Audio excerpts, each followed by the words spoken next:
अस्सलाम वालेकुम दोस्तों। सबसे ज़्यादा खुशी की बात आज ये है और आपके लिए सबके लिए मुबारकबाद की बात है कि आप सब लोगों की दुआएं काम आई। और आज जैसा कि हम कहते थे कि इन्वेस्टिगेशन हो जाने दीजिए, झूठ और सच दोनों अलग अलग हो जाएंगे। तो आज अल्लाह का शुक्र यह है कि एक सच सबके सामने आया, पूरे भारत के सामने आया।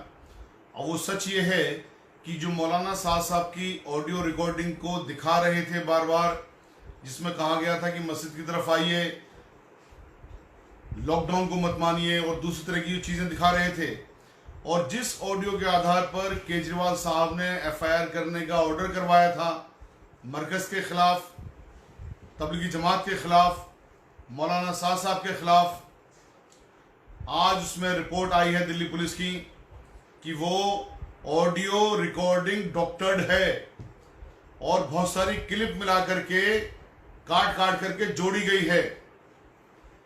यानी कि उस ऑडियो में जो बात है वो एक बार में कही हुई नहीं है, वो कोई पुरानी बातों को ऑडियो में से काटा गया और फिर एक साथ ला करके जोड़ दिया गया।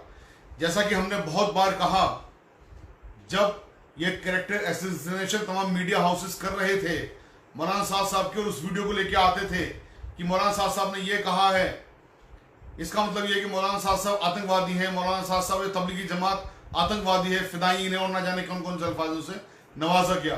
तब हमने यही कहा था और यही कहते थे कि ये जो ऑडियो है इसमें पहली बात तो कोरोना वायरस का नाम नहीं है, और ये ऑडियो पूरे चांसेस ये है कि नकली है, और ये ऑडियो पे इन्वेस्टिगेशन हो जाने दीजिए।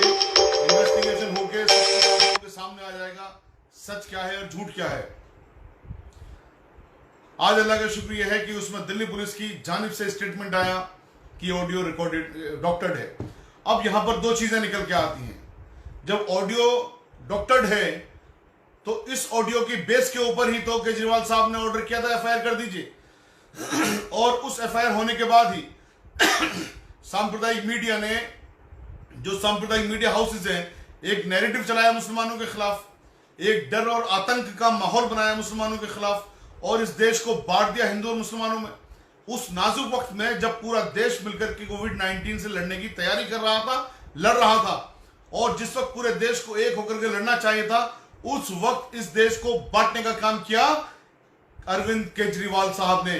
सूत्र वही है, शुरुआत वहीं से हुई है। उसके बाद जो सांप्रदायिक मीडिया हाउसेस हैं वो उन लोगों ने उनके काम को आगे बढ़ाया, किस तरह से रिपोर्टिंग की कि ये तबलीगी जमाती आतंकवादी हैं, ये जिहादी हैं, ये फिदायीन हैं। कुछ मीडिया हाउसेस ने तो उनको आईएसआईएस तक से जोड़ दिया था। कितने शर्म की बात है।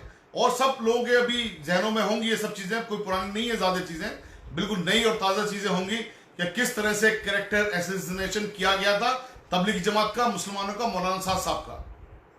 दो बातें थी। हमने ये कही कि आप इस वक्त कैरेक्टर एसेसिनेशन मत कर लीजिए, इस देश की संवैधानिक संस्थाओं पर यकीन करिए, इस देश की जो कानूनी संस्थाओं पर यकीन करिए। दूध का दूध सच और पानी का पानी सामने आ जाएगा। इन्वेस्टिगेशन हो जाने दीजिए, हम तमाम इन्वेस्टिगेशन के लिए तैयार हैं, हमें यकीन है हम बेगुनाह ही निकलेंगे। तो इन मीडिया हाउसेस ने कहा था कि नहीं साहब, कहां है मौलाना साहब, हाजिर कीजिए उन्हें, वो भाग रहे हैं, वो फरार हैं, ना जाने कौन कौन से अल्फाज सुनकर नवाजा था।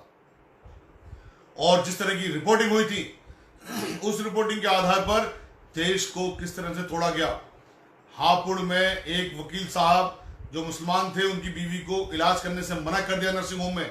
मेरठ में एक हॉस्पिटल ने बाकायदा ऐड निकाला कि हम मुसलमानों का इलाज नहीं करेंगे जब तक कि उनकी कोरोना वायरस की रिपोर्ट नेगेटिव नहीं होगी। बरेली में एक गवर्नमेंट सर्वेंट है, मुसलमान की बीवी को इलाज करने से मना कर दिया। जाने कितनी ऐसी वारदातें हैं, किसी मजहब की बुनियाद पर, मजहब की बेस पर इलाज करने से मना कर दिया। डॉक्टर्स, हमारे मुल्क में डॉक्टर्स को एक बहुत अजीम मर्तबा दिया जाता है, बहुत बड़ा उनको मर्तबा दिया जाता है। उन डॉक्टर्स के दिमागों को भी इन लोगों ने ऐसा जहनी आतंकवादी बना दिया, उन लोगों के दिमागों को भी जहनी आतंकवाद उनके में भर दिया कि उन लोगों ने अपने प्रोफेशन के एथिक्स को भूल करके, एटिकेट्स को भूल करके इलाज करने से मना कर दिया। इससे ज्यादा और शर्म की बात क्या होगी, या इससे बड़ा और आतंकवाद क्या होगा। तो बेसिकली जो मीडिया ने आतंकवाद फैलाया, जिसकी शुरुआत केजरीवाल साहब ने की। तो हम भारत की सरकार से डिमांड करेंगे कि केजरीवाल साहब को, उन मीडिया हाउसेस को आप आतंकवाद निरोधी कानून के अंदर बंद कीजिए, आप यूएपीए के अंदर बंद कीजिए। इन साजिशों का भंडाफोड़ करने की कोशिश करनी चाहिए भारत सरकार को कि आखिर साजिशें क्या थी। जब नरेंद्र मोदी साहब पूरे देश से कह रहे थे कि कोविड-19 से लड़ना है, पूरे देश को साथ आगे खड़े हो जाना है, तब ये लोग देश को बांटने का काम कर रहे थे, आतंक फैलाने का काम कर रहे थे। इन लोगों के खिलाफ ना सिर्फ जांच होनी चाहिए बल्कि इन लोगों को फौरन के से पहले गिरफ्तार करना चाहिए, जिसमें अमीश देवगुन भी हैं, जिसमें दीपक चौरसिया भी हैं, जिसमें अर्नब गोस्वामी भी हैं। पूरी एक फहरिस्त है, सबके सामने की बात है किस तरह की इन्होंने रिपोर्टिंग की, किस तरह का क्या किया। बल्कि एक चैनल पे तुम अर्नब गोस्वामी जी के एक प्रोग्राम में बिट्टा जी भी बैठे हुए थे। मुझे याद है अभी तक अर्नब गोस्वामी ने जब उनको प्रोवोक किया तो बिट्टा जी ने कहा तमाम कानून की जितनी भी चीजें हैं उनको आप एक तरफ रख दीजिए, इस वक्त कानून पब्लिक करेगी, इस वक्त इंसाफ पब्लिक करेगी, और पब्लिक का इंसाफ यह है कि मौलाना साहब को लेके आइए, उन्हें बंद कर दीजिए। हमने उनसे भी ये कहा था कि आप संवैधानिक संस्थाओं में यकीन रखिए, आप कानून के ऊपर यकीन रखिए, लेकिन उन लोगों ने पूरी एक साजिश के तहत पूरा एक प्रोग्राम बना करके किस तरह से किया, उन लोगों के खिलाफ, मुसलमानों के खिलाफ जो इस देश का अभिन्न अंग है, जो इस देश में ना सिर्फ आज़ादी में जिन लोगों ने अपनी जानें कुर्बान की बल्कि आज़ादी के बाद भी जब जब भी जरूरत पड़ी है, मुसलमान हमेशा कंधे से कंधा मिला के खड़े हुए हैं और हमेशा इंशाल्लाह खड़े रहेंगे। दूसरी चीज, हमने 5 मई को पीआईएल बनाई केजरीवाल साहब के इस काम के खिलाफ जो केजरीवाल साहब ने किया, तबलीगी जमातियों को दिल्ली के अंदर क्वारंटाइन में डाल दे इंडेफिनिट पीरियड के लिए। क्वारंटाइन पीरियड जो मिनिस्ट्री ऑफ हेल्थ कहती है भारत सरकार की, वो ये कहती है 14 दिन का होगा, सिर्फ 14 दिन का होगा क्वारंटाइन पीरियड। और क्वारंटाइन उन लोगों का होगा जो किसी भी कोरोना वायरस संक्रमित मरीज के संपर्क में आए हैं, ताकि उन लोगों की जांच हो जाए उस 14 दिन के अंदर कि उनको भी तो संक्रमण नहीं हो गया। 31 मार्च को तबलीगी जमात के लोगों को मरकज से क्वारंटाइन करके क्वारंटाइन सेंटर में भर्ती किया गया। उनके 14 दिन खत्म हो गए अप्रैल में, 13 अप्रैल को उनको 14 दिन खत्म हो गए। पूरा अप्रैल गुजर गया, उनको नहीं छोड़ा गया। 6 तारीख तक, 6 मई तक भी उनको नहीं छोड़ा गया। जब 6 मई को हमने पीआईएल बनाई और पीआईएल की इंफॉर्मेशन केजरीवाल साहब के पास गई तो उन्होंने उरत फुरत फौरन एक प्रेस कॉन्फ्रेंस की, क्योंकि अपने आप को बहुत अच्छा पॉलिटिशियन मानते हैं। केजरीवाल साहब, आपको हमने एक्सपोज करना है इस जनता के सामने किस तरह की आप घटिया पॉलिटिक्स करते हो। इन्होंने फौरन प्रेस कॉन्फ्रेंस की और यह कहा कि हमने 4000 तबलीगी जमात के लोगों को दिल्ली से छोड़ने का ऑर्डर कर दिया है। 6 मई की रात को 7:15 बजे यह इनका ट्वीट आया। पहली बात तो दिल्ली में 4000 तबलीगी जमात के लोग नहीं, 3280 लोग हैं क्वारंटाइन सेंटर्स में।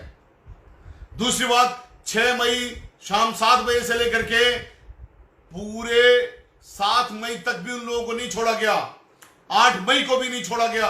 कल जब रात को हमने एक लाइव चलाया, वो लाइव फेसबुक से डिलीट हो गया, पता नहीं कैसे। उस लाइव के बाद में 30 लोग नरला से छोड़े गए और रिपोर्ट क्यों आ रही है कि अभी तक भी सारे लोगों को नहीं छोड़ा गया है। पहली बात तो 14 दिन से जो बियॉन्ड उनकी जितना भी दिन वो क्वारंटाइन पीरियड में रहे हैं वो इलीगल कन्फाइनमेंट है, इलीगल डिटेंशन है। और आपने डिटेंशन सेंटर ही एक तरह से बना दिए थे। अगर डिटेंशन सेंटर आपने नहीं बनाए होते ये, तो 2 लोग जो सुल्तानपुरी में जो लोग भूख से मरे हैं वो शायद नहीं मरते। क्या आप इंसानों को धर्म के नाम पर इस तरह से बांटोगे कि अगर वो मुसलमान है तो एफआईआर भी नहीं होगी, उनकी जांच भी नहीं होगी कि आखिर वो क्यों मरे थे। 2 लोग क्वारंटाइन सेंटर में मरे हैं, उनकी जांच क्यों नहीं हुई है अभी तक, उन पर एफआईआर क्यों नहीं हुई है उनके खिलाफ, उनके जो डेथ उनकी हुई है उस बारे में। ये तो कानून है ना सीधे से कि गवर्नमेंट कस्टडी में या पुलिस कस्टडी में, और क्वारंटाइन सेंटर भी तो आप ही कस्टडी में हो गया ना। जब डेथ हुई है तो उनकी जांच होनी चाहिए। ये कानून का एक बहुत मामूली सा पहलू है जो आपने अभी तक भी पूरा नहीं किया। हमने इसीलिए दिल्ली हाईकोर्ट में पीआईएल लगाने जा रहे थे, लेकिन आपने चूंकि माहौल ये बना दिया कि साहब आपने ऑर्डर कर दिया है उनको छोड़ने का, तो हमारी अर्जेंट हियरिंग की जो एप्लीकेशन थी वो अर्जेंट हियरिंग की एप्लीकेशन हमने प्रेस नहीं की। लेकिन अब कल तक का वक्त आपके पास है। कल तक सारे लोग अपने अपने घर नहीं पहुंचे। जिन लोगों के खिलाफ केसेस है उनको छोड़ करके, जिन लोगों के खिलाफ केसेस हैं हमें यकीन है ऑनरेबल कोर्ट से हम उनको जमानत करवा लेंगे, इंशाल्लाह उनको भी छूट जाएंगे वो भी। लेकिन जो बाकी लोग हैं उनको आप छोड़ने का काम कीजिए। अगर नहीं छोड़ा गया तो मंडे को इंशाल्लाह सुबह 9:30 बजे आपके खिलाफ यहाँ पर मेंशनिंग ऑनरेबल हाईकोर्ट के अंदर करके हम ये पीआईएल करने जा रहे हैं। उत्तर प्रदेश के अंदर से भी खबरें आ रही हैं कि वहां भी बहुत सारे लोगों को नहीं छोड़ा गया है क्वारंटाइन पीरियड के बावजूद भी। हालांकि वहां से खबरें यह भी आ रही हैं कि बहुत सारे लोगों को छोड़ दिया गया है, बहुत सारे लोगों को 14 दिन के बाद ही छोड़ दिया गया, बहुत सारे लोगों को नहीं छोड़ा गया है और अभी भी पड़े हुए हैं। मथुरा के अंदर है, मथुरा के अंदर जो लोग हैं उनसे मेरी रात भी बात हुई, उन्होंने कहा अभी तक नहीं छोड़ा गया है, उम्मीद है शायद आज छोड़ दे।